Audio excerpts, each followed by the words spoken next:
Dakilang Diyos, banal at makapangyarihan sa lahat, Panginoon, maraming salamat po sa pagliligtas po ninyo sa amin mula sa walang hanggang kapahamakan sa impyerno. Salamat po, Panginoon, at binuksan po ninyo yung aming isip at yung aming puso upang matanggap po namin ang inyong dakilang biyaya, ang walang hanggang katubusan na ginawa ng Panginoong Yesus para sa amin. Kami po ay naligaw noon dahil sa aming mga kasalanan, pero kami po ay hinanap ninyo at kami po ay inyong iniligtas at inilagay po ninyo sa inyong maluwalhating iglesia, ang church ng aming Panginoong Yesus. Na dito po, Panginoon, kami po ay mayroong tunay na fellowship, kasama po ng mga brothers and sisters, at kami po ay sama-samang tinuturuan ng inyong salita upang kami po ay makapamuhay ng isang Christian life na nakakalugod po sa inyo, habang kami po ay naghihintay sa muling pagbabalik ng aming Panginoong Yesus. At ngayon po, Panginoon, sa oras po na ito, maraming salamat po sa lahat ng mga kapatid na nagtitipon upang magkaroon po ng fellowship kasama po ng inyong salita at matuto po sa inyong salita. Sa mga brothers and sisters na paparating pa lamang po, pakiusap, ingatan niyo po sila upang sila po ay makarating ng ligtas dito po sa aming pagtitipon. At nawa, Panginoon, sa aming pag-aaral, gabayan po kami ng banal na Espiritu upang yung mga bagay po na aming matututunan ay matutunan po namin at maisagawa po namin sa aming Christian life. Kaya mula po sa simula hanggang sa matapos, ito pong mahalagang gawain po na ito, kami po ay umaasa lamang sa inyong makapangyarihang kamay. Ito po ay dinadalangin namin sa pangalan ng aming Panginoong Hesus. Amen. Buksan po natin yung ating mga Biblia sa Hebreo chapter 2 sa verse 1 hanggang 3. Hebreo chapter 2 verses 1 hanggang 3.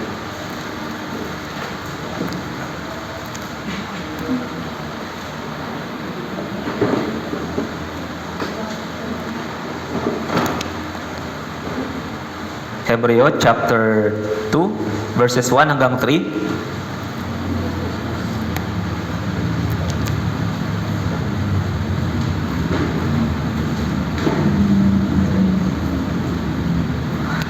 Okay, kung nakita na po, basahin po natin ng sabay-sabay. Hebreo chapter 2 verses 1 hanggang 3. 3 to 1. Kaya't dapat nating pagpukulan ng higit pang pansin ang mga bagay na ating narinig. Baka tayo'y matangay na papalayo. Sapagkat kung ang salita na ipinahayag sa pamamagitan ng mga anghel ay may bisa, at ang bawat paglabag at pagsuway ay tumatanggap ng kaukulang parusa, paano nga tayo makakatakas kung ating pababayaan ang ganito kadakilang kaligtasan? Ito ay ipinahayag noong una sa pamamagitan ng Panginoon at pinatunayan sa atin ng mga nakarinig sa Kanya. Ngayong umaga po, ang pag-aaralan po natin ay tungkol po sa mga bagay na huwag po nating pababayaan sa ating Christian life. So ngayon po ay sa pagpunta ko po rito, na balitaan ko na magsasagawa po kayo ng Grand Bible Seminar. Tama po ba? So alam niyo po yung kakayahan na maipangaral yung dakilang kaligtasan. Ito po ay isang napakahalagang gawain na sino lang po yung pwedeng makagawa. Tayo lang po ng mga naligtas. Ito pong gawain na ito ay pinagkatiwala po sa atin ng Diyos at wala nang ibang makakagawa po nito. So, ito po yung pinakamahalagang gawain na ipinagkatiwala po sa atin ng Panginoon. Isa pa, yung lahat po ng mga bagay dito sa sanlibutan, lahat po ay mawawasak. Ano lang po yung maiiwan? Ano lang po yung mananatili? Yung mga bagay para po sa Diyos. Yun po yung mga bagay na walang hanggan. So una, yung salita ng Diyos ay walang hanggan. Tapos, yung lahat ng mga ginagawa natin na may pagkakaisa, na may pag-ibig para sa Diyos, tsaka para po sa mga nawawalang kaluluwa, ito rin po ay walang hanggan. Ito rin po ay mananatili. So, isa pa, yung mga tao na maliligtas sa pamamagitan po natin, lahat po sila makakasama natin at makakasama ng Diyos sa langit magpakailanman. So ito po yung mga bagay na walang hanggan para po sa Panginoon. Sabi po ng Biblia, tayo ngayon ay nasa panahon ng pag-aani. ano po yung inaani natin? Kamote po ba? Yung inaani po natin ay mga nawawalang kaluluwa. Inaani natin sila patungo sa kaligtasan. So, yung panahon po natin ngayon sa ating Christian life ay hindi panahon para matulog o magpabaya. Pagkatapos po ng kaligtasan po natin, para saan pa po tayo nabubuhay ngayon? So, bilang isang naligtas, dapat po nating malaman kung ano-ano po yung mga bagay na mahalaga para sa Panginoon. Tapos, sikapin po natin na mabuhay para po doon sa mga bagay na yon. Kasi, pagharap natin sa Panginoon, itong mga bagay na ito lang yung nagmamatter. Hindi na po mahalaga yung lahat ng mga bagay. Yung mahalaga lang, yung mahalagang bagay para po sa Panginoon. Bilang mga Kristiyano, gusto niyo po ba na magkaroon po ng mabuting Christian life? Gusto po natin, di ba? Lahat ng mga taong naligtas, ito po yung gustong mangyari sa kanilang buhay Kristiyano.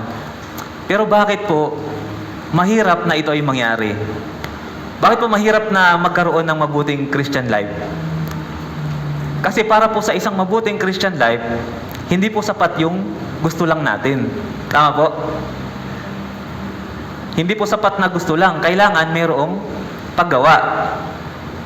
So, kailangan po meron tayong gawin para yung mabuting Christian life ay mangyari. So, kung gusto nyo po na magkaroon ng mabuting Christian life, pero ayaw nyo namang gumawa, may mangyayari po na pag-unlad sa Christian life? So, wala po. So, para po sa mabuting Christian life, kailangan merong pagpapasya, merong kagustuhan, merong will. Pero mahalaga rin na yung will na ito, yung kagustuhan na ito, merong palaging kalakip na paggawa. Kasi kung wala, magiging walang kabuluhan po yung kagustuhan po natin. Sabi po sa Filipos chapter 2 verse 13, yung pagnanais, kailangan mayroong paggawa para ito po ay may bunga. So, isa pong halimbawa, tapos na po yung June. Yung kalahating taon po ay natapos na. Tama po? So, kumusta po yung mga napagpasyahan natin na New Year's resolution noong January? Ngayon pong kalahatian na ng taon, buhay pa po ba yung mga New Year's resolution po natin? O nakalimutan na? Yung iba, buhay pa. So, para po sa mga brothers and sisters na natutupad po yung kanilang New Year's resolution, good job. Ito po ay mabuti. Pero sa mga nag-fail hanggang ngayon sa kalagitnaan po ng taon, hindi pa po huli. Magsimula po tayo ulit para po sa mabuting Christian life. So ano po yung pinakamahalagang bagay sa Christian life natin para mapanatili po itong maayos? Para mapanatili po maganda yung Christian life? Yung pinakamahalaga po ay focus. Huwag po tayong magpapabaya doon sa mga bagay na mahalaga. So sabi po ng Biblia sa unang Timoteo chapter 4 verse 15, meron po tayong mga kailangang gawin para yung pag-unlad po natin ay makita.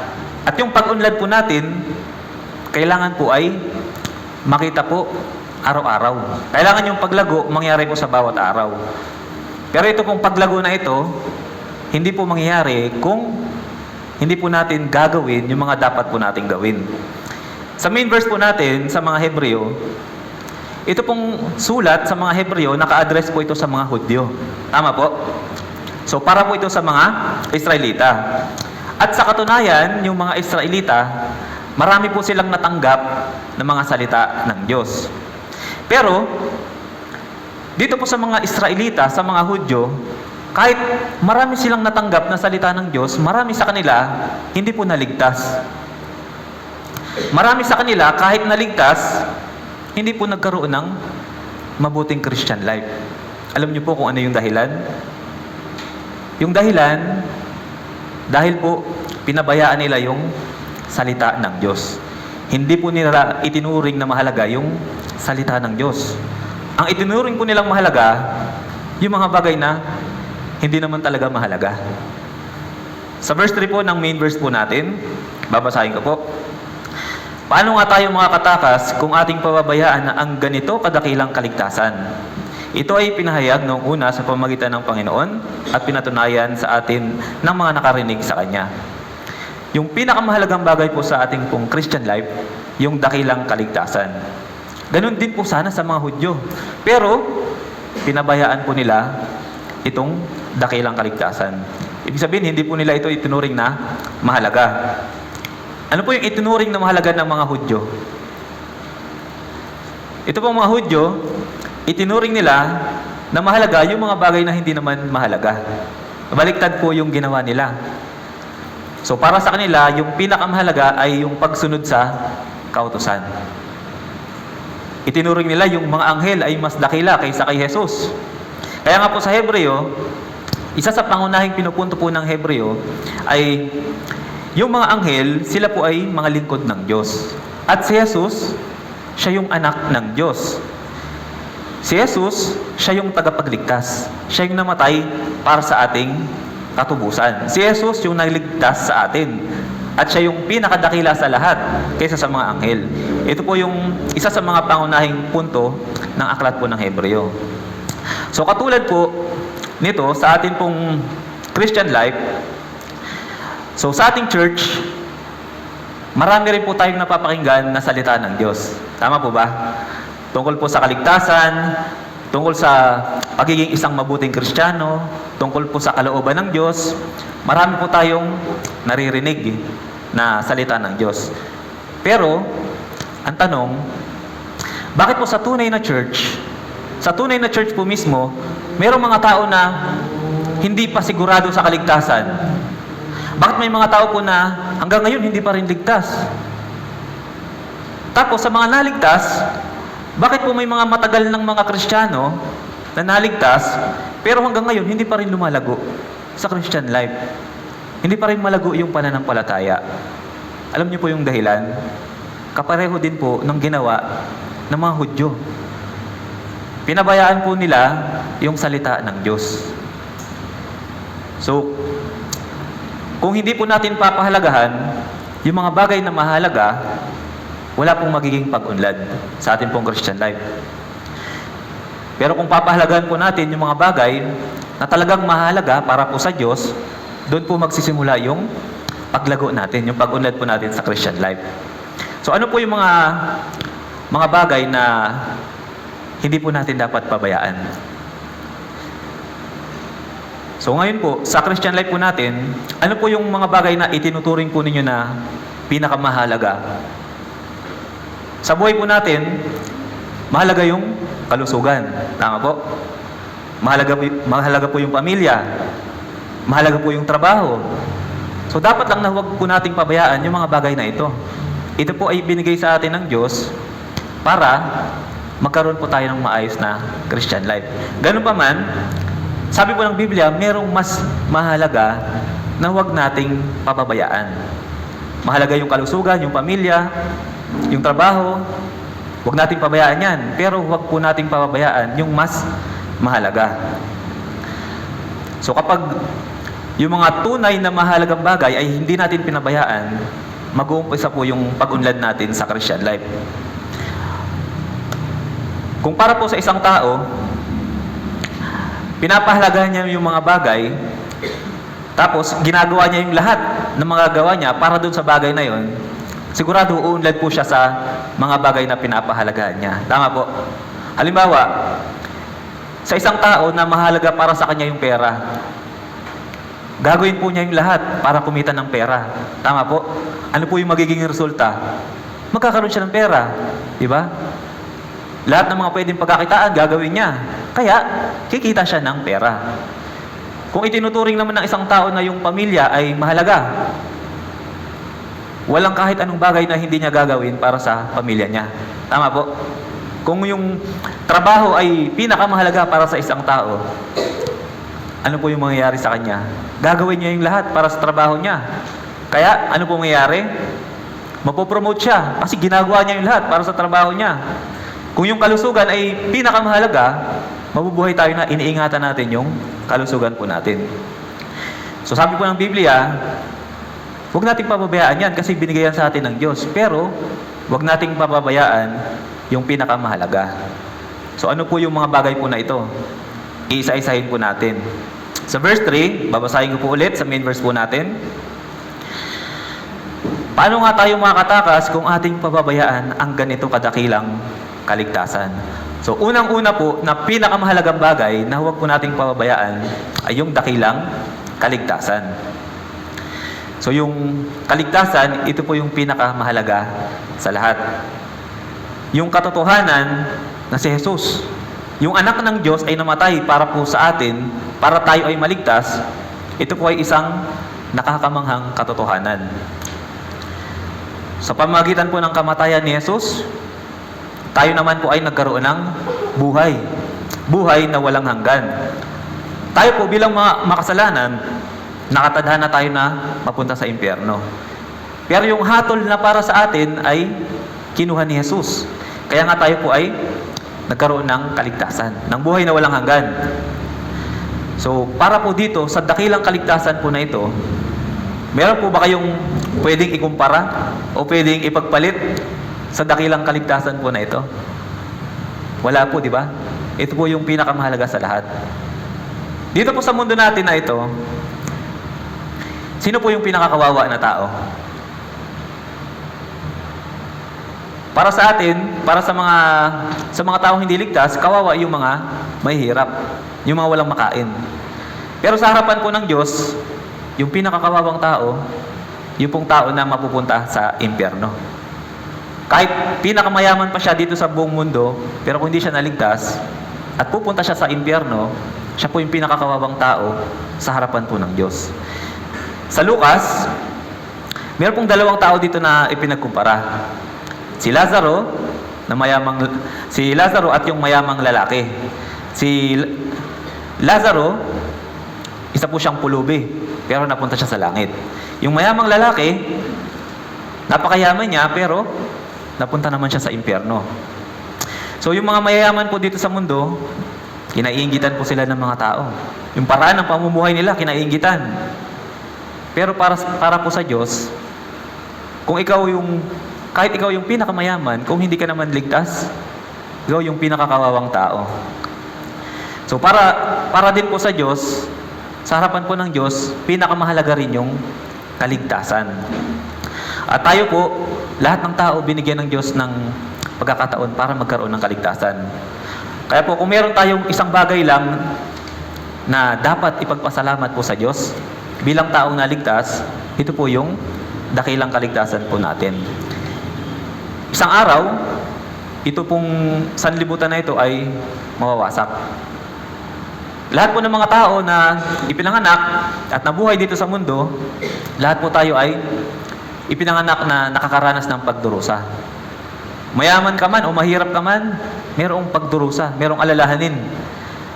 So bakit po ganito po yung nangyayari po? Kasi para po matutunan ng tao na hanapin ang Diyos. Tingnan po natin sa Job chapter 5 sa verse 7. Job chapter 5 sa verse 7.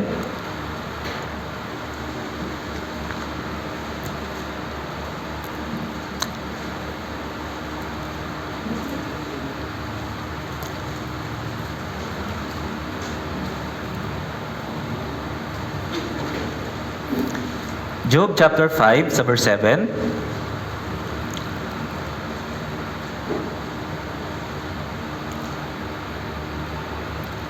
Basahin po natin ng sabay-sabay kung nakita na po. 3, 2, 1. Kundi ang tao ay ipinanganak tungo sa kaguluhan, kung paanong ang siklab sa itaas ay pumapailan lang. Alam niyo po ba yung siklab? Yung sa ibang term, alipato. Yung baga na magaan na lumilipad pa itaas. Yun po yung siklab. Yung siklab, kapag ito po ay gumagalaw, ang direksyon po niya ay papunta lang sa itaas. Tama po.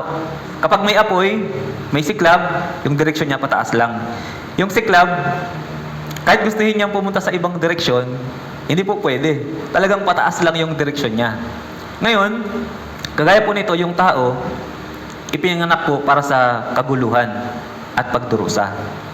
Sa katunayan, kahit nga pagkatapos nating maligtas, Ligtas ba tayo sa mga pagdurusa at mga kaguluhan?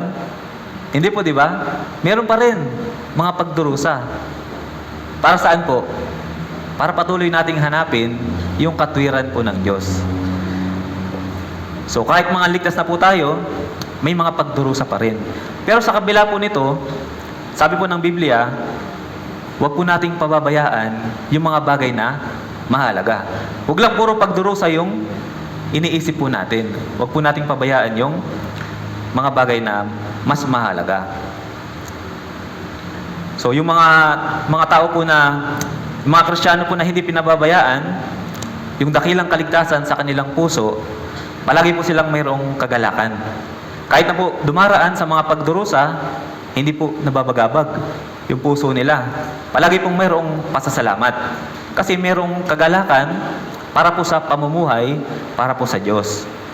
Pero sa oras, napabayaan po natin itong dakilang kaligtasan. Ano po yung mangyayari? Yung kagalakan po natin, ito ay magfe-fade. Mawawala po yung kagalakan. So yung pinakamahalaga pong bagay sa Christian life po natin, una, ito pong dakilang kaligtasan. So, panghawakan po natin ito ng matibay. Pahalagahan at huwag pong pababayaan. Pangalawa po na pinakamahalagang bagay na huwag po nating pababayaan sa ating Christian life, ito pong fellowship natin sa Panginoon. Tingnan po natin sa Hebreo, chapter 12, sa verse 2 hanggang 3. Hebreo chapter 12, verse 2 hanggang 3.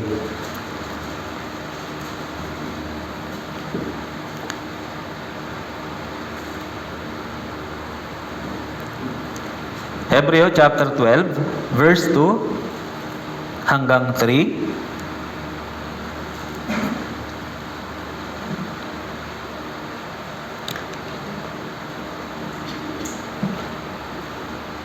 Hebreo 12, verses 2 hanggang 3. Basahin po natin nang sabay-sabay po. 3, 2, 1. Pagmasdan natin si Jesus na siyang nagtatag at nagpasakdal ng ating pananampalataya, na dahil sa kagalakang inilagay sa kanyang harapan, ay tiniis niya ang krus. Hindi inalintana ang kahihiyan at siya'y umupo sa kanan ng trono ng Diyos. Verse 3, isaalang-alang ninyo siya na nagtiis ng gayong pagsalungat ng mga makasalanan laban sa kanyang sarili, upang kayo'y huwag manghina o manlupaypay. Dito po sa verse 2 at saka sa verse 3, meron pong mahalagang salita. Sa verse 2, pagmasdan natin si Jesus. Ibig sabihin, tignan po natin si Jesus. Sa verse 3, isaalang-alang natin siya. Ibig sabihin, isipin po natin siya, alalahanin natin si Jesus. Tumingin tayo kay Jesus na nagpasakdal ng ating pananampalataya. So, mula po sa pasimula ng kaligtasan po natin, hanggang sa humarap po tayo kay Jesus, kailangan tumingin lang po tayo kay Jesus, na siyang nagtatag at nagpasakdal ng ating pananampalataya. Bakit po? Para saan? Bakit kailangan nating tumingin lang kay Jesus? Sa verse 3, sabi po dito, upang kayo'y huwag manghina o manlupaypay. So habang nabubuhay po tayo sa ating Christian life, maaari pong dumating yung panghina, panlulupaypay. So pwede po itong mangyari. Pero may paraan para ito ay maiwasan po natin na mangyari. Ito po ay kung titingin lang tayo kay Jesus. Kapag tayo po ay nakatingin lang kay Jesus, ano po yung meron? Meron po tayong kagalakan. Meron po tayong pag-asa. Kapag nakatingin po tayo kay Jesus, yung puso natin ay puno ng pasasalamat. Kaya nga, sabi po ng Biblia, pagmasdan natin si Jesus. Mula sa kaligtasan po natin, mula nang matanggap natin yung kaligtasan, hanggang sa pagharap po natin kay Jesus. Sa oras po na ilayo natin yung paningin natin kay Jesus, ano po yung siguradong mangyayari? Manghihina po tayo. Manlulupaypay po tayo sa ating Christian life. Kasi, kung tayo po ay hindi nakatingin kay Jesus, kanino kaya tayo nakatingin? Kung hindi si Jesus yung tinitignan natin, Ano-ano po yung mga bagay na tinitignan natin? So, kapag hindi si Jesus yung nakikita natin, ang nakikita po natin, una, yung sitwasyon po natin. Tama po? Yung mga mahirap na sitwasyon. Pangalawa, ang makikita natin, yung mga tao sa paligid natin. Yung mga brothers and sisters. Yung mga kahinaan nila. Yung mga pagkukulang nila. Yan yung makikita natin kapag hindi tayo nakatingin kay Jesus. So, pag nakita natin yung mahirap na sitwasyon, makikita natin, wala tayong sapat na kalakasan. Kaya, ano mangyayari? Parang gusto na nating sumuko sa Christian life natin. Pag tumingin naman tayo sa tao, makikita natin yung mga kamalian nila, kahinaan nila, pagkukulang nila. Ano pa mangyayari sa atin? Matitisod naman tayo. Manlulupay-pay po tayo kapag tayo ay tumingin sa tao. Kahit po, brother pa yan, sister, leader, evangelist, pastor, tayo po lahat ay mayroong kahinaan. Kaya pag tumingin tayo sa tao, sigurado, matitisod po tayo. Kaya ano po yung kailangan nating gawin? Kanino tayo dapat tumingin? Kay Jesus. Si Jesus lang po yung dapat nating pagmasdan. Kaya nga sabi po dito sa verse 2, pagmasdan natin si Jesus, na siyang nagtatag at nagpasakdal ng ating pananampalataya. Kung ganun, yung puso natin, mapupuno po ng kagalakan. Ano man yung sitwasyon, ano man po yung nangyayari po sa Christian life po natin. Tignan po natin sa mga awit, chapter 105, sa verse 4, mga awit 105, sa verse 4 po,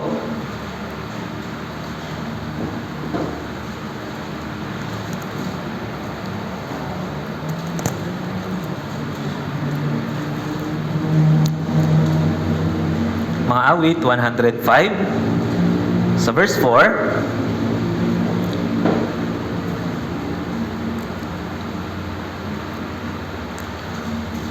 okay po, kung nakita na po, basahin po natin ito ng sabay-sabay.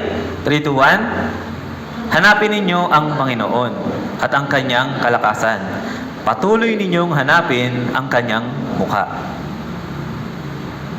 Ano po yung ibig sabihin na hanapin ninyo ang mukha ng Panginoon?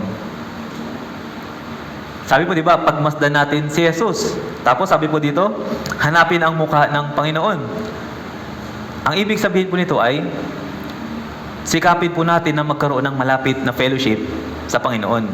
Sa Biblia po, si Moises, habang siya ay nakikipag-usap sa Panginoon, sabi po, siya ay nakikipag-usap sa Panginoon ng mukhaan. Ibig sabihin, malapitan. So, ibig sabihin po ng hanapin ang kanyang mukha, makipag-usap tayo ng malapit sa Panginoon. Magkaroon ng malapit na fellowship sa Panginoon. Bakit po? Inuutos ito ng Biblia po sa atin. Kasi, maaring tayo ay naligtas nga, pero hindi naman natin hinahanap yung mukha ng Panginoon. Dahil po sa mga nararanasan natin kahirapan sa Christian life, dahil sa mga alalahanin po natin, sa trabaho, sa pamilya, sa eskwelahan, baka hindi natin hinahanap yung mukha ng Panginoong Jesus. So, kahit po nabubuhay tayo sa Christian life po natin, pwedeng hindi po natin nakikita yung mukha ng Panginoon. So, ibig sabihin, wala po tayong maayos na fellowship sa Panginoon kahit tayo ay naligtas na. So, paano po tayo makakapamuhay sa Panginoon at sa kanyang kalakasan? Sabi po dito, patuloy nating hanapin yung kanyang mukha. Patuloy po tayo na magnais sa malapit na fellowship sa Panginoon. So, kung yung mga mata po natin nakatuon lang sa Panginoon, so meron pong biyaya at kalakasan sa ating Christian life. Kaya po sabi sa Hebreo, pagmasdan natin si Jesus. So kailangan, sa Christian life po natin, palagi nating hanapin yung mukha ni Jesus. So ibig sabihin, sa pakikinig po ng sermon, kailangan hanapin natin, ano yung sinasabi ni Jesus sa akin ngayon, sa sermon na ito, sa pagbabasa ng Biblia. Ano yung gustong sabihin sa akin ni Jesus dito sa mga nabasa ko? Sa pananalangin, ano yung mga bagay na dapat sabihin ko kay Jesus sa pananalangin? So, kailangan po na patuloy nating hanapin yung mukha ni Jesus, yung malapit po na fellowship sa Panginoon. Sa oras na ilayo po natin yung paningin natin kay Jesus, ano po yung mangyayari? Siguradong may panghihina, may panlulupaypay. Tignan po natin din sa mga awit, chapter 16, sa verse 8. Mga awit, chapter 16, sa verse 8.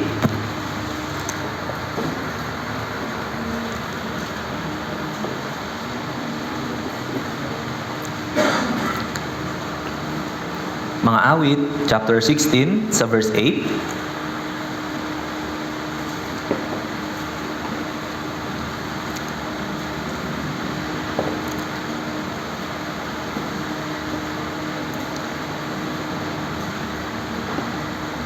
Mga awit, chapter 16, verse 8. Basahin po natin ng sabay-sabay po. 3, 2, 1. Lagi kong pinananatili ang Panginoon sa aking harapan. Hindi ako matitinag, sapagkat siya ay nasa aking kanan. Sabi po dito, lagi kong pinananatili ang Panginoon sa aking harapan. Ibig sabihin, ang Diyos ay palaging nasa harapan. Dito po sa huling bahagi, sapagkat siya ay nasa aking kanan. So yung Panginoon, nasa harapan, at yung Panginoon nasa kanan. Ano po yung ibig sabihin po nito?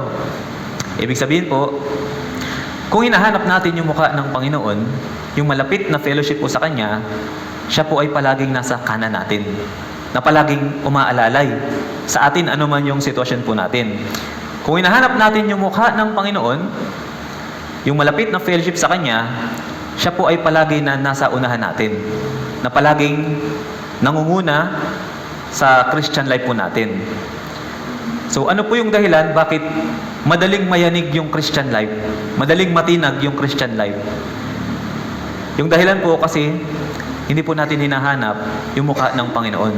Hindi natin sinisikap na magkaroon ng malapit na fellowship sa Panginoon. So kung hinahanap po natin yung mukha ng Panginoon, yung malapit na fellowship, mananatili siya sa harapan natin para manguna at sa kanan para alalayan po yung ating Christian life. Tingnan po natin sa mga bilang. Chapter 6, 24 hanggang 26. Bilang, chapter 6, 24 hanggang 26.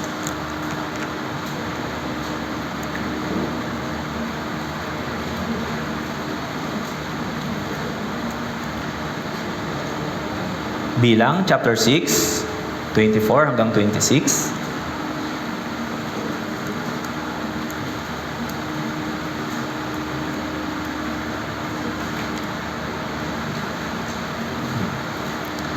Basahin po natin. Sabay-sabay po. Bilang chapter 6, 24 hanggang 26. 3, 2, 1. Pagpalain ka nawa ng Panginoon at ingatan ka. Paliwanagin nawa ng Panginoon ang kanyang mukha sa iyo at mahabag sa iyo. Ilingap nawa ng Panginoon ang kanyang mukha sa iyo at bigyan ka ng kapayapaan. Dito po, meron ding dalawang mahalagang salita sa binasa po natin. Sa verse 25, mahabag. Mahabag. So, sa English, kung babasahin po natin ito, nakalagay po ay grace, biyaya. Sa 26 naman, kapayapaan. So, kailan po darating yung biyaya at yung kapayapaan po mula sa Panginoon, sa ating Christian life? Sabi po dito, kapag pinaliwanag ng Panginoon yung kanyang mukha sa atin. Paano po mangyayari yun? Kung meron po tayong malapit na fellowship sa Panginoon. So, sa Christian life po natin, kung wala tayong maayos na fellowship sa Panginoon, wala pong biyaya. Wala pong kapayapaan. Kaya sa Christian life po natin, palagi nating hanapin yung mukha ng Panginoon. Yung malapit na fellowship kay Jesus.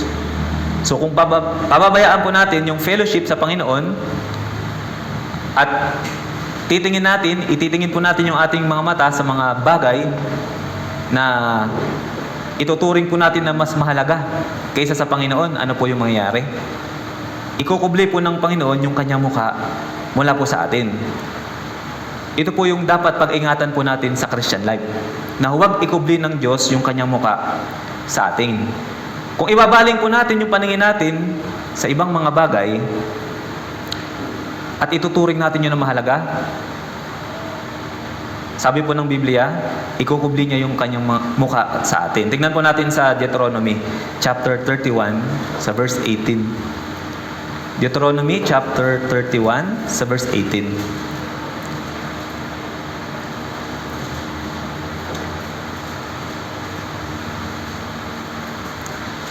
Deuteronomy chapter 31 sa verse 18.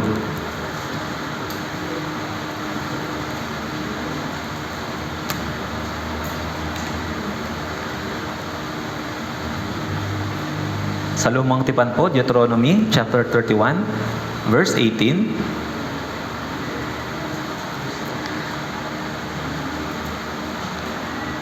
Okay po, kung nakita na, Deuteronomy chapter 31 verse 18. Basahin po natin ng sabay-sabay po. 3, 2, 1. Tiyak na ikukubli ko ang aking mukha sa araw na iyon dahil sa lahat ng kasamaang kanilang ginawa, sapagkat sila'y bumaling sa ibang mga Diyos. May mga panahon na sa Christian life po natin, itinatago ng Diyos yung kanyang mukha sa atin. So, bakit po ito nangyayari sa Christian life po natin?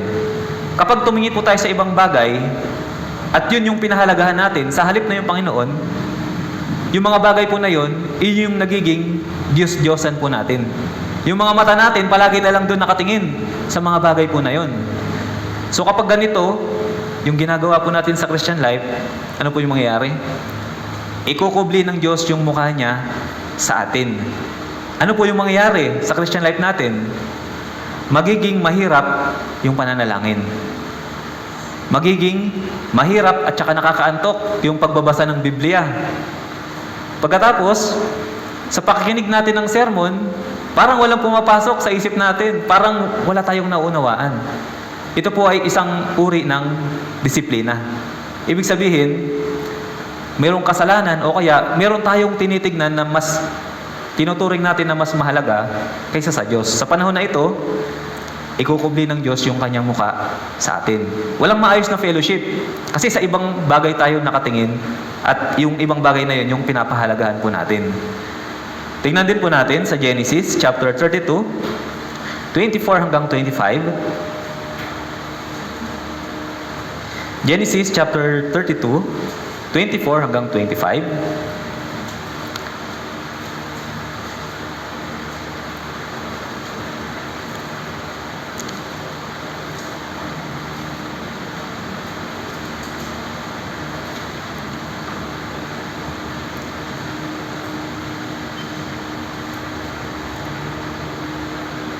Genesis chapter 32, 24 hanggang 25. Basahin din po natin ito ng sabay-sabay. 3, 2, 1. Naiwang nag-iisa si Jacob at nakipagbuno sa kanya ang isang lalaki hanggang sa magbukang liwayway.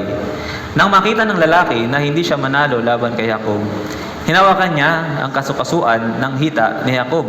At ang kasukasuan ni Jacob ay nalinsad samantalang nakikipagbuno sa kanya. Dito po, si Jacob, kung mababasa po natin yung buhay ni Jacob, siya po ay isang tao na umaasa sa kanyang sarili. Sariling kaalaman, sariling kakayahan. Kaya po dahil dito, si Jacob, sa loob ng 20 years, ano po yung nangyari sa kanya? Umiwalay siya sa mga magulang niya, at 20 years na nagdusa siya doon sa sambahayan po ni Laban. Tapos doon sa pagdurusa niya, hindi siya nakapagtuon ng pansin sa Panginoon. So dito po, sa binasa po natin, si Jacob ay nakipagbuno sa Panginoon. Dito, ano po yung ginawa ng Panginoon kay Jacob? Pinilay niya si Jacob.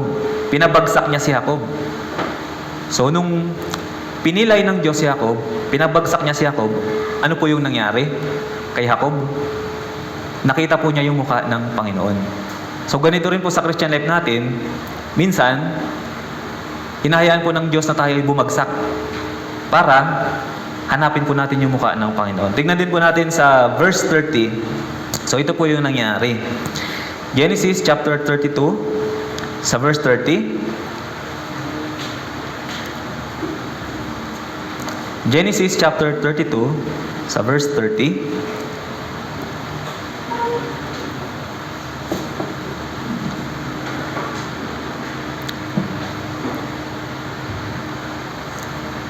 Basahin po natin ng sabay-sabay po. Genesis 32, verse 30, 3 to 1. Tinawag ni Jacob ang pangalan ng lugar na iyon na Peniel, na sinasabi, sapagkat nakita ko ang Diyos sa harapan at naligtas ang aking buhay.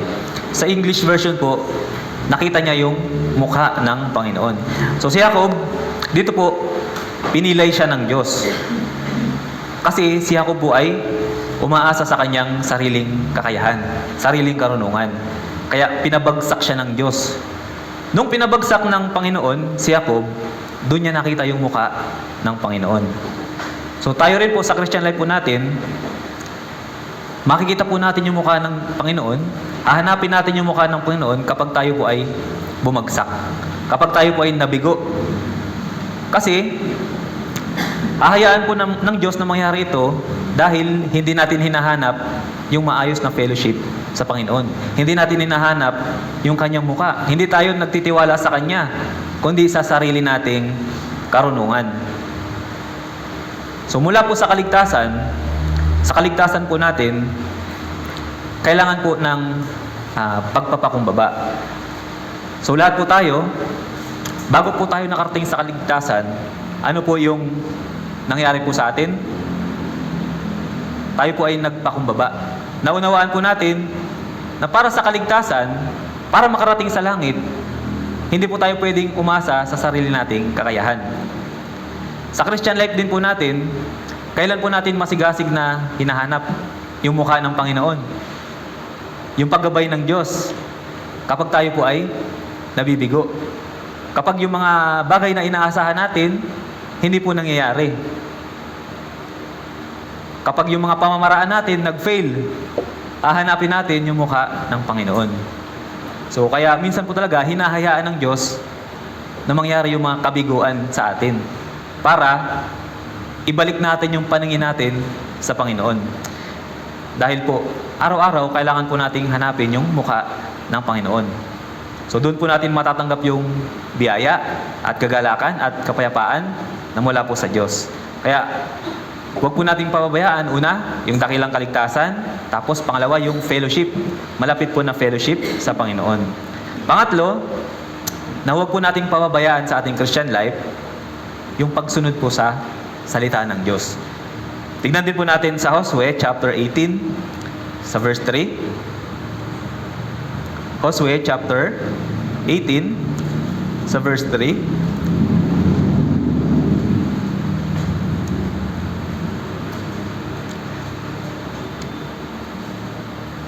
Josue chapter 18 sa verse 3.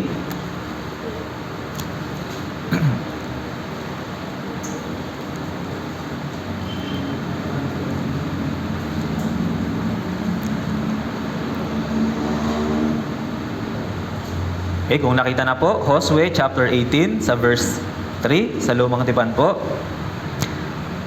Basahin po natin ito ng sabay-sabay. 3, 2, 1.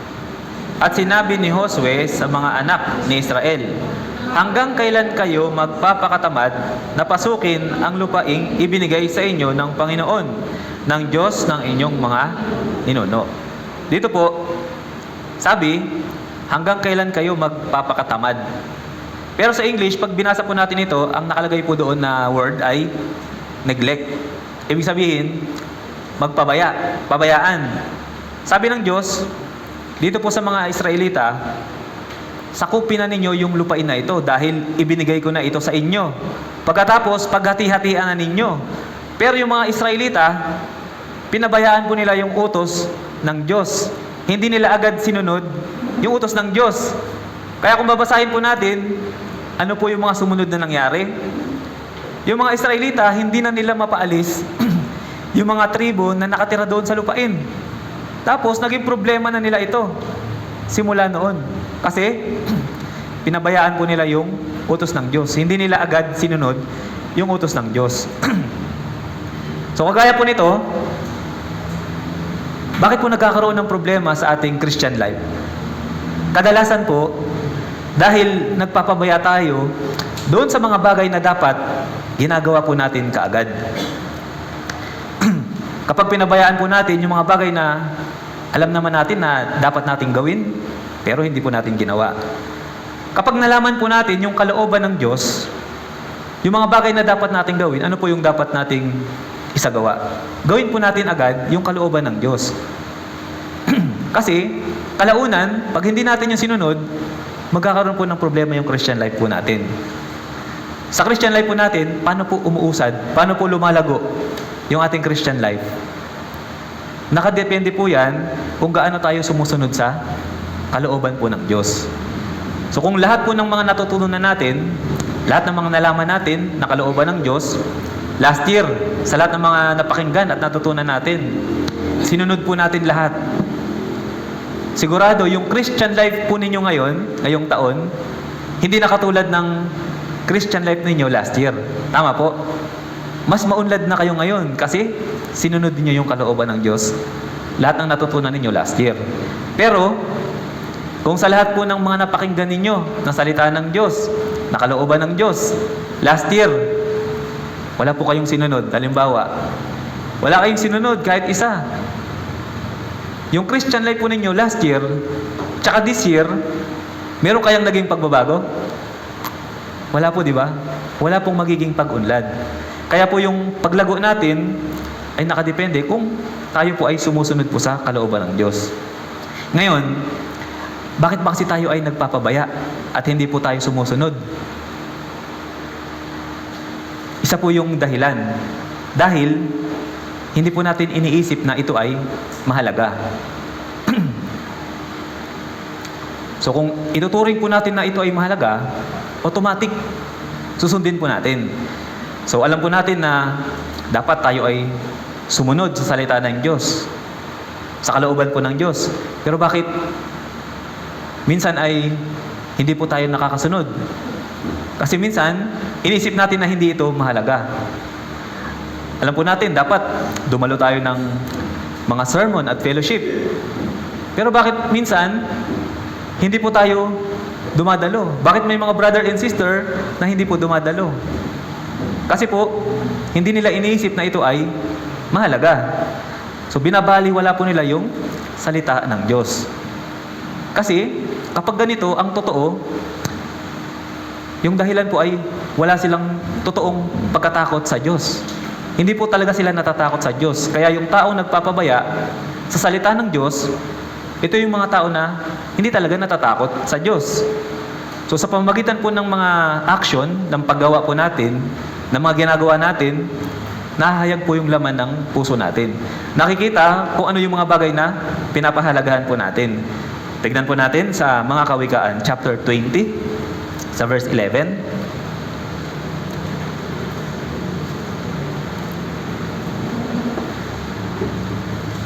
Mga Kawikaan, chapter 20, sa verse 11.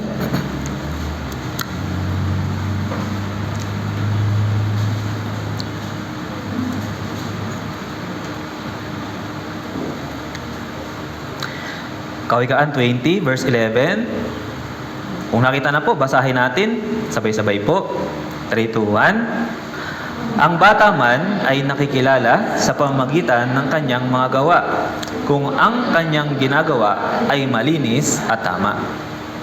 So yung mga bata, kahit hindi pa po sila nakakapagsalita, pag nakikita ninyo yung ginagawa nila, makikita ninyo kung ano yung laman ng puso nila. Tama po? Kung ano yung gusto nilang gawin. So, kagaya po nito, tayo na ipapakita po natin sa pamamagitan ng mga ginagawa natin kung ano talaga yung nasa puso po natin. Kung may takot ba tayo sa Diyos o wala, makikita po ito sa mga bagay na ginagawa po natin. So yung pabayaan po yung salita ng Diyos, yung utos ng Diyos, ito po ba ay nagpapakita na mayroon tayong takot sa Diyos? Kung pinapabayaan natin yung utos niya at yung salita niya?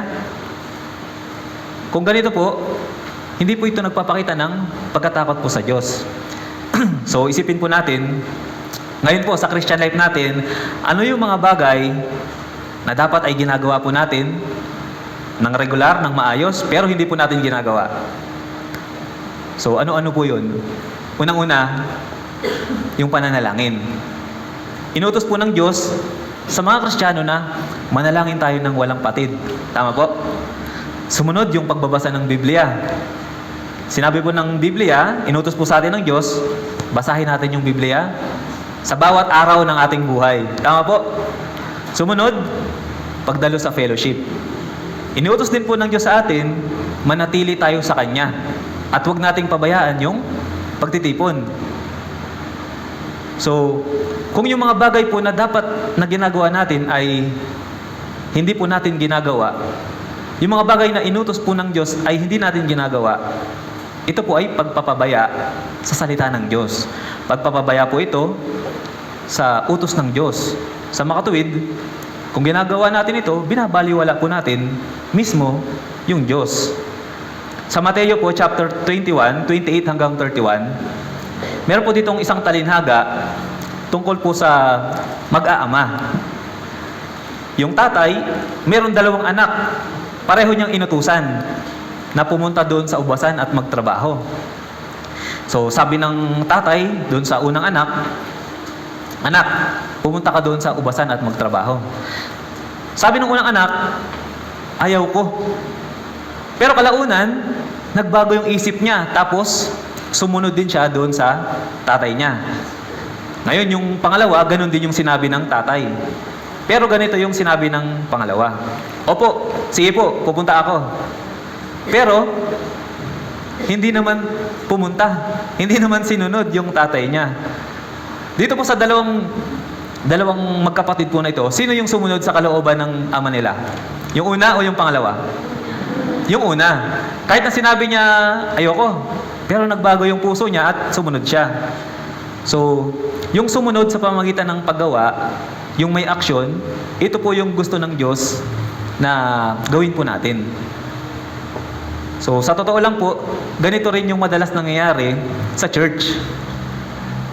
So, kapag mayroon pong fellowship, halimbawa, sasabihan po natin yung mga brothers at sisters, meron po tayong fellowship, ganitong araw, ganitong oras, sa bahay ni brother ganito, sa bahay ni sister ganyan. So, may mga kapatid, minsan sinasabi nila, "Ay, meron po akong gagawin. May schedule po kami. Hindi po ako makakapunta." Pero, sa oras ng fellowship, magugulat ka, nandun po sila. Tama po? May mga ganito pong mga brother at sister. So, yung iba naman, sasabihin din natin sa kanila, may fellowship tayo sa ganitong araw, ganitong oras, sa bahay ni sister, ni brother. Tapos, sasabihin nila, "Ay, sige po, pupunta po ako." Pero sa oras ng fellowship, wala. So, sa mga brother and sister po na ganito, sino po yung sumunod sa kalooban ng Diyos? Yung una, yung pangalawa? Yung una, tama po. Yung hindi lang niya gusto, kundi ginawa niya. Ginawa niya yung kalooban ng Diyos. So, yung pagpapabaya po sa utos ng Diyos, ito ay pagpapabaya po sa Diyos. So, wag po nating pabayaan yung pagsunod sa salita po ng Diyos. Tignan din po natin sa mga Gawa, chapter 24, verse 25. Mga Gawa, 24, verse 25.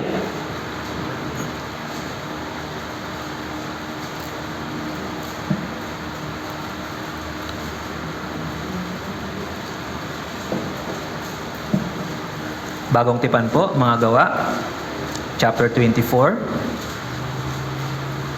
sa verse 25.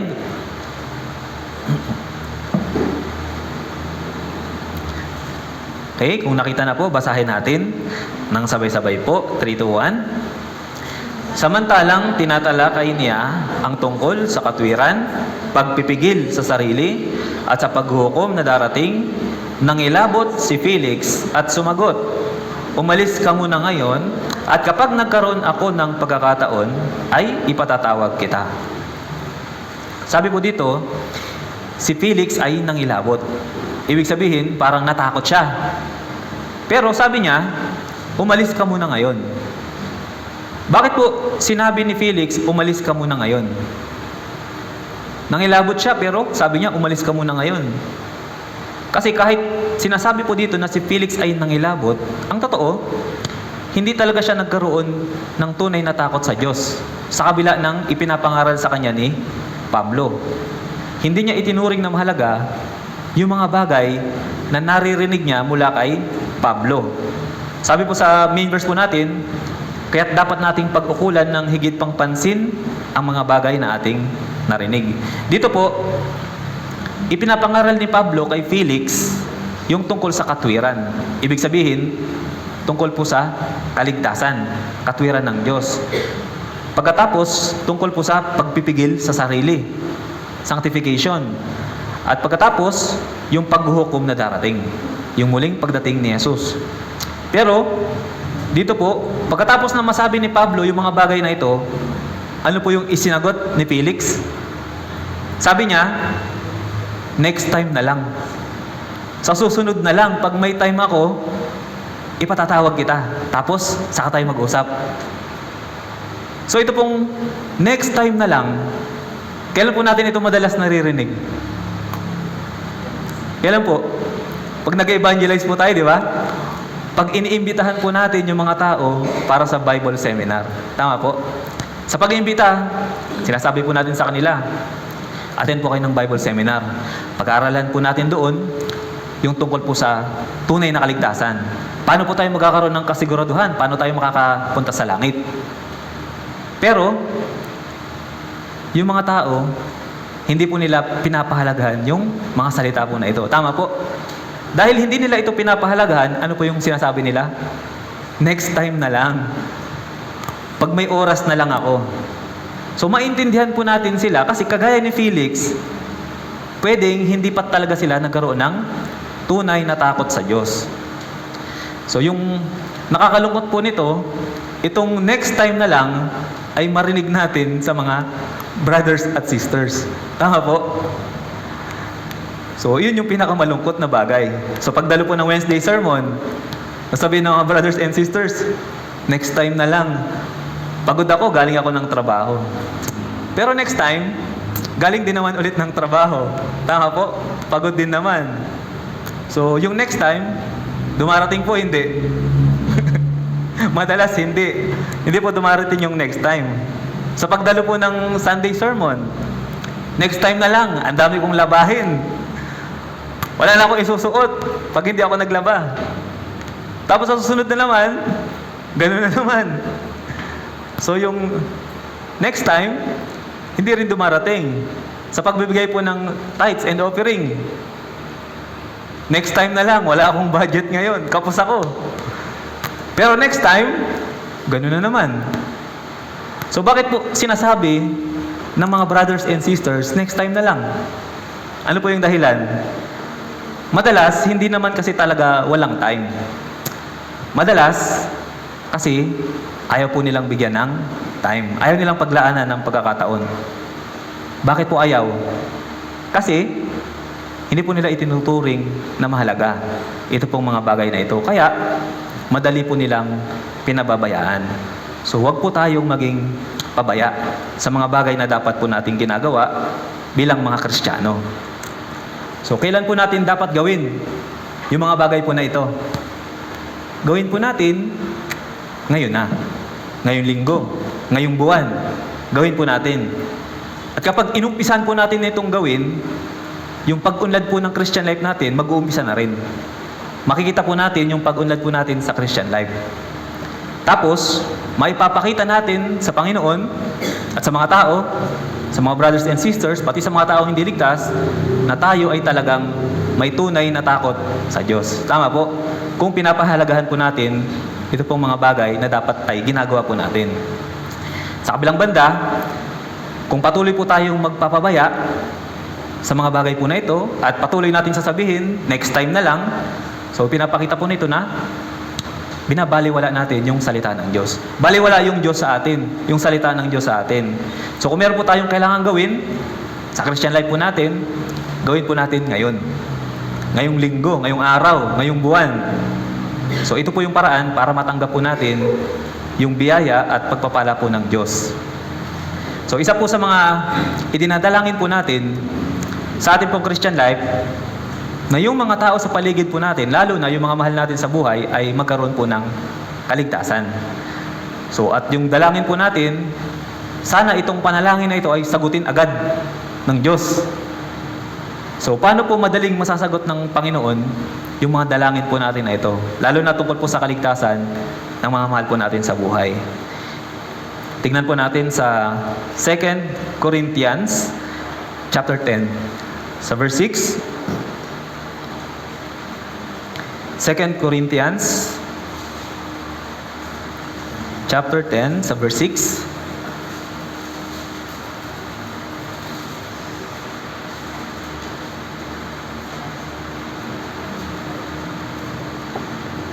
Ito pong panimula ng 2 Corinthians, tumutukoy po sa mga bulaang guro na hindi sumusunod sa kalooban ng Diyos. Basahin po natin sa verse 6, 3-1, na handang parusahan ang bawat pagsuway kapag ang inyong pagsunod ay ganap na. Sa verse 5 po, dito may mga tao na hindi po sumusunod sa kalooban ng Diyos. So may mga tao din po sa paligid po natin na palagay natin parang mahirap silang maligtas. Parang imposible na sila ay sumunod sa kalooban po ng Diyos. Pero, yung nakakamangha po, itong mga tao na ito na parang imposibleng maligtas, parang imposibleng sumunod sa Diyos, sila po ay maliligtas din. Ano po yung paraan? Kapag tayo po ay naging ganap sa pagsunod natin. Kung tayo po ay sumusunod sa Diyos, ng ganap, sasagutin po ng Diyos yung panalangin po natin. So, napakahalaga po ng pagsunod. So, kapag sumusunod po tayo sa Diyos, yung Diyos, gagawa po siya sa pamamagitan natin. At yung mga bagay na parang imposible na mangyari, yung Diyos po yung gagawa para po sa atin. Tingnan din po natin sa Santiago chapter 4 sa verse 7. Santiago chapter 4 sa verse 7.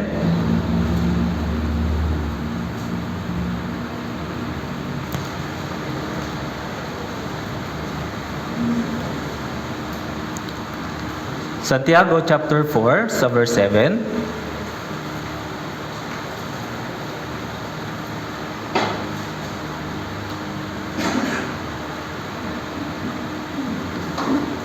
Po, kung nakita na po, basahin natin ng sabay-sabay.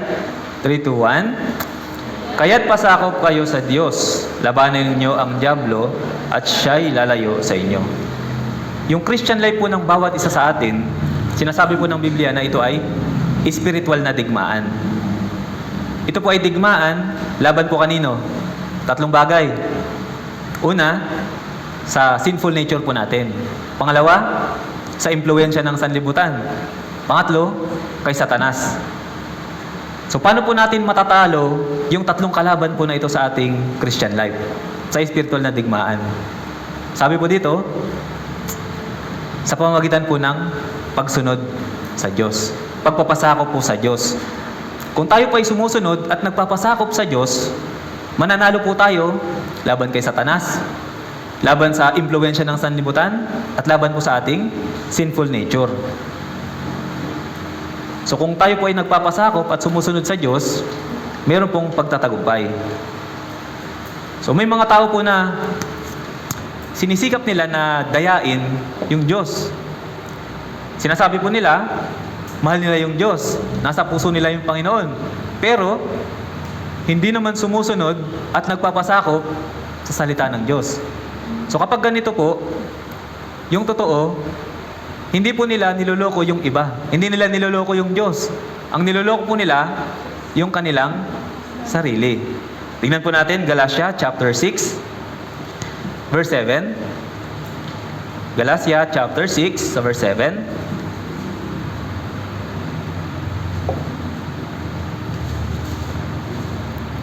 Galatia chapter 6.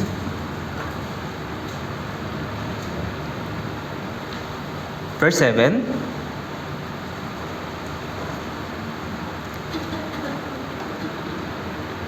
Basahin po natin ng sabay-sabay po. 3, 2, 1. huwag kayong padaya. Ang Diyos ay hindi maaaring lokohin, sapagkat ang anumang iasik ng tao ay siya rin niyang aanihin. Sabi po dito, ang Diyos ay hindi maaaring lokohin. Kaya pong sabi, huwag kayong padaya. Kasi kung inaakala ninyo na pwede nyong dayain ang Diyos, lokohin ang Diyos, yung sarili lang po ninyo yung dinadaya ninyo. Halimbawa po, meron po ba kayong narinig ng mga brothers and sisters na ganito po yung sinasabi nila? Kahit hindi ako nagsisimba, nasa puso ko yung Panginoon. Kahit hindi ako nakakapagbasa ng Biblia, mahal ko ang Panginoon. Meron na po kayong narinig na ganito po mga brothers and sisters? Ganito po yung katuwiran. So kung ganito po, tignan po natin sa unang Juan, chapter 5, sa verse 3.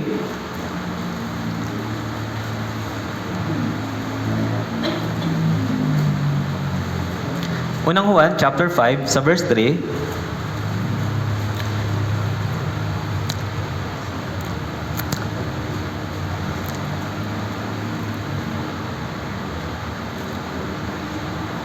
Unang Juan 5, verse 3. Basahin po natin ng sabay-sabay po. 3, 2, 1. Sapagkat ito ang pag-ibig sa Diyos, na ating tuparin ang kanyang mga utos, at ang kanyang mga utos ay hindi pabigat. So yung pag-ibig sa Diyos, paano daw po? Pagsunod sa Diyos. Isa pa po, Juan chapter 14, verse 15. Gospel of John, Juan chapter 14, sa verse 15.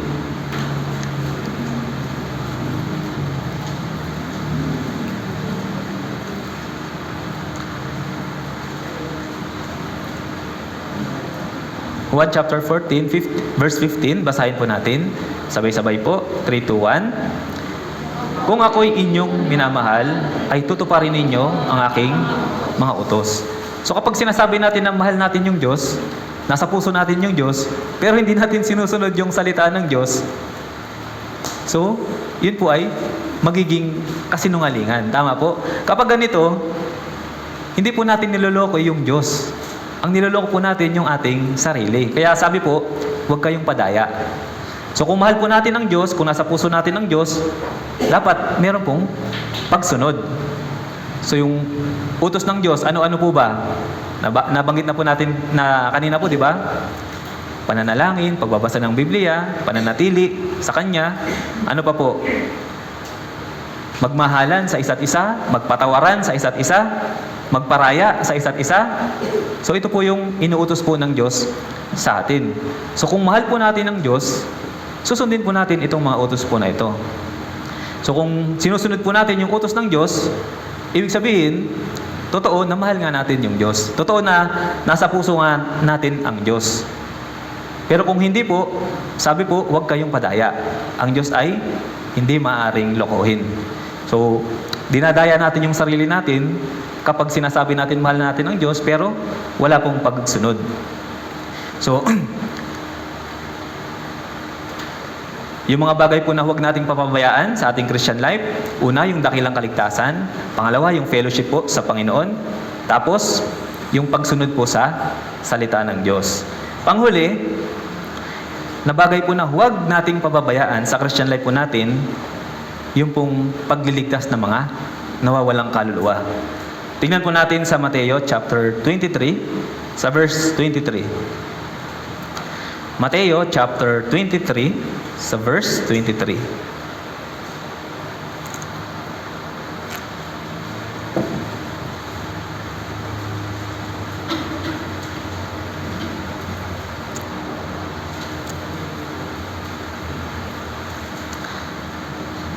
Mateo 23, verse 23.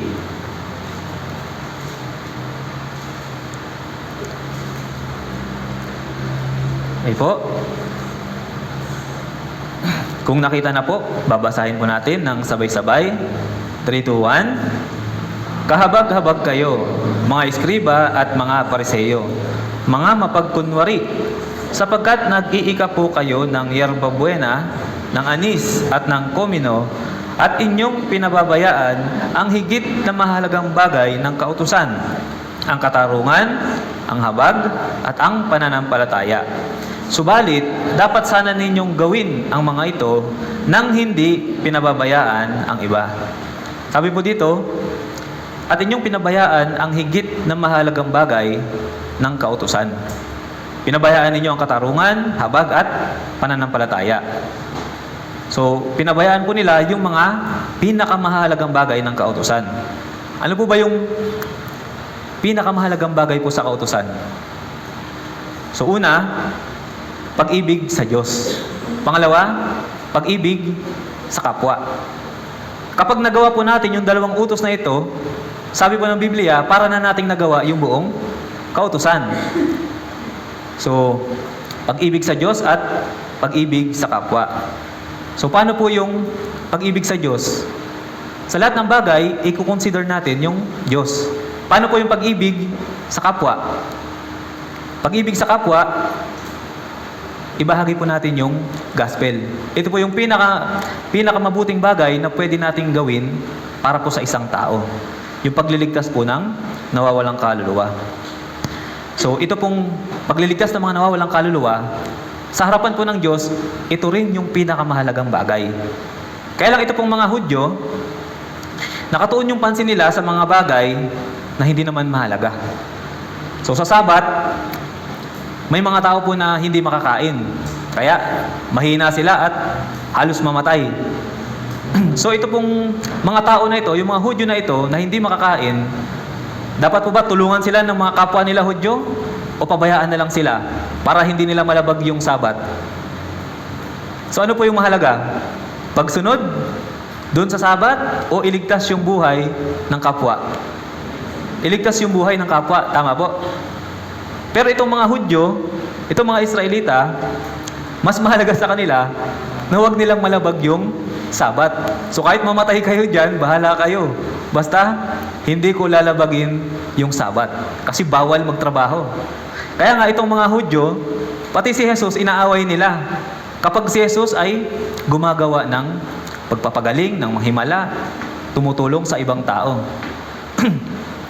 So, ito pong mga Hudyo, akala nila yung mga mahalagang bagay, yun yung hindi mahalaga. At yung hindi mahalagang bagay, yun yung itinuring nila na mahalaga. So, sa Christian life po natin, yung pinakamahalagang bagay po ay matulungan natin yung ibang mga tao na magkaroon ng kaligtasan. Bakit po mahalaga yung pag-evangelize? Bakit mahalaga na maibahagi natin yung tungkol sa kaligtasan? Yung dahilan po, dahil totoo po na may impyerno.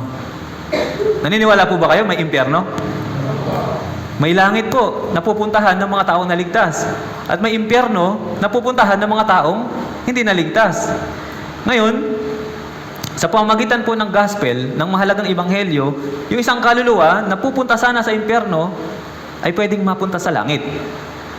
So yung mga mahal po natin sa buhay, yung mga kaibigan po natin, yung nanay mo, yung tatay mo, yung mga kapatid mo, yung mga kamag-anak mo, dapat ay huwag silang mapunta sa impyerno. Tama po? So, yung mga nakakasalamuha po natin sa school, sa trabaho, sa bahay, yung mga tao na hindi pa naliligtas, naisip po ba ninyo na kapag sila ay hindi naligtas, sa impyerno sila mapupunta? Naisip niyo po ba yung ganitong bagay? So bilang naligtas, maisip po natin ito, tama po, na paano sila pag hindi sila naligtas?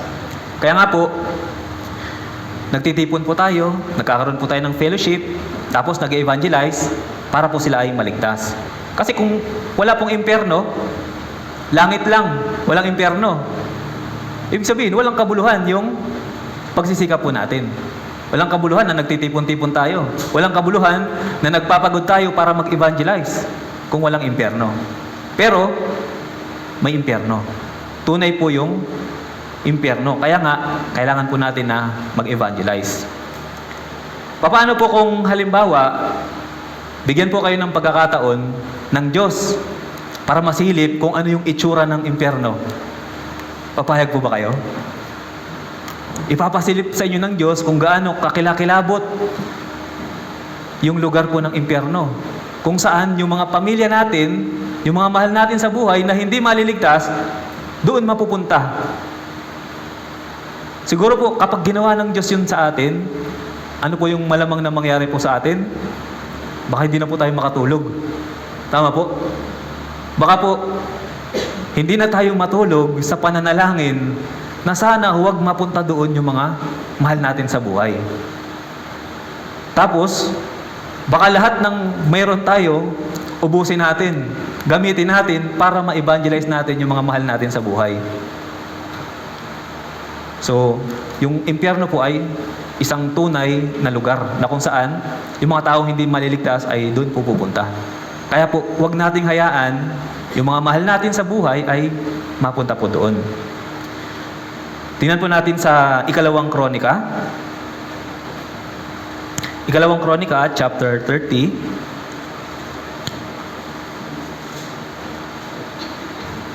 Sa verse 9. 2 Chronicles, chapter 30, sa verse 9.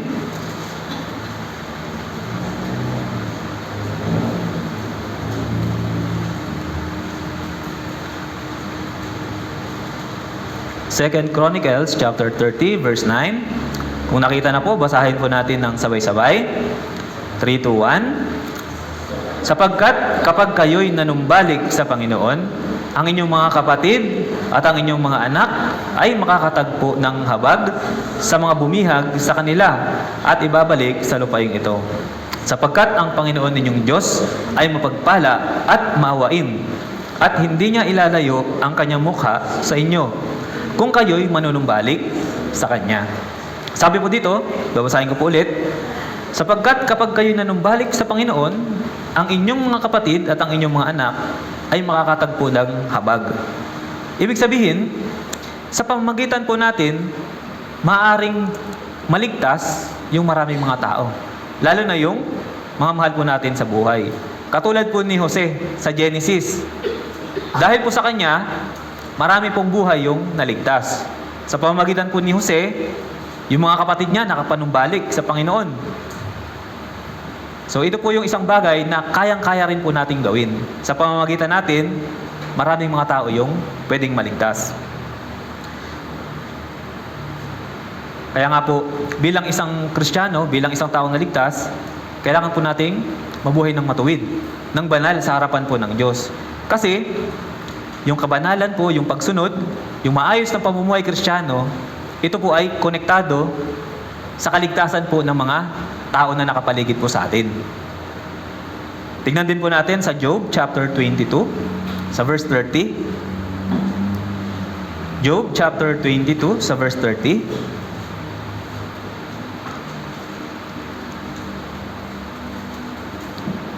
Job chapter 22.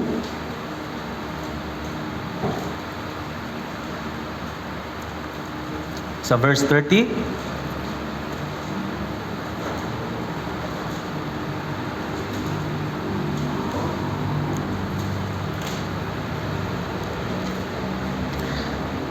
Basahin po natin ng sabay-sabay po. 3, 2, 1. Kanyang ililigtas ang taong walang kasalanan. Maliligtas ka sa pamamagitan ng kalinisan ng iyong mga kamay. So dito po, sa Tagalog, sabi po dito, maliligtas ka sa pamamagitan ng kalinisan ng iyong mga kamay. Pero sa English, hindi ikaw yung maliligtas, yung iba. Sabi po sa English, and it is delivered by the pureness of thine hands. Maliligtas sila sa kalinisan ng ating kamay. Ibig sabihin, kung nabubuhay po tayo na may kalinisan, kabanalan sa ating pong Christian life, maliligtas kahit yung mga pinakamakasalanan sa pamamagitan po natin. So kung nabubuhay po tayo ng matuwid sa harapan po ng Diyos, kapag yung church malinis, walang mga nakatagong kasalanan, walang pagkakabahabahagi, walang pag-iinggitan, yung mga tao po sa paligid natin ay maliligtas. Kaya nga po, mahalaga yung pamumuhay po natin bilang mga Kristiyano. So, kapag pinahalagahan po natin yung kaligtasan ng isang kaluluwa, lalo na yung kaluluwa na yun ay mahal natin sa buhay, sisikapin po talaga nating mabuhay ng matuwid, ng banal sa harapan po ng Diyos. So, magagawa po nating mamuhay ng malinis at banal para po sa kaligtasan po nila. Kaya nga po, kailangan po sa Christian life yung katapatan, tapos kalinisan. Kasi po sa pamamagitan natin, maliligtas yung ibang mga tao. So ito po yung pamumuhay na hindi nagpapabaya sa pag-ibig ng Diyos. Hindi nagpapabaya sa kaligtasan po ng ibang mga tao. So ito pong mga Hudyo, pinabayaan po nila yung mga bagay na pinakamahalaga sa harapan po ng Diyos. Ngayon, isinulat po ito para huwag po natin gayahin yung pagkakamali ng mga Israelita. So sana po, gawin po natin kung ano po yung kalooban ng Diyos. Summarize po natin yung napag-aralan po natin. So yung mga bagay po na huwag nating pababayaan sa ating pong Christian life, una, yung dakilang kaligtasan. Pangalawa, huwag po nating pababayaan yung malapit na fellowship natin sa Panginoon. Tapos, huwag po nating pababayaan yung pagsunod sa salita ng Diyos. At panghuli, huwag po nating pababayaan yung mga nawawalang kaluluwa na sila po ay huwag maligtas. Dapat po silang maligtas, lalo na yung mga mahal po natin sa buhay. So kung tayo po ay hindi magpapabaya, gagawin po natin yung mga bagay na kailangan po natin gawin, meron pong pag-unlad. Pagkatapos, may bunga. Yung mga tao po sa paligid natin ay magkakaroon din po ng kaligtasan. So hanggang dito na lang po. Maraming salamat po sa inyong pakikinig. Tayo pong lahat ay yumuko at manalangin. Dakilang Diyos, banal at makapangyarihan sa lahat, Panginoon, maraming salamat po sa oras po na ito na ibinigay niyo po sa amin upang kami po ay makapag-aral ng inyong salita. Ngayon po ay napag-aralan po namin yung mga bagay na huwag po naming pababayaan sa aming Christian life. Na ito pong mga bagay na ito po yung mga bagay na pinakamahalaga para po sa inyo. Kaya nga po, tulungan po ninyo kami na yung mga bagay po na ito ay pahalagahan namin at huwag po naming pababayaan. Sa parating po na Grand Bible Seminar dito po sa Santa Rosa Church, tulungan niyo po lahat ng mga kapatid na magkaisa, magtulungan, magmahalan sa isa't isa para magawa po nila yung layunin na makapagligtas po ng mga nawawalang kaluluwa. At sa pamamagitan po nila, Panginoon, marami pong mga ligaw na kaluluwa ay maligtas. Maraming salamat po, Panginoon. Lahat po ng ito ay dinadalangin namin sa pangalan ng aming Panginoong Hesus. Amen.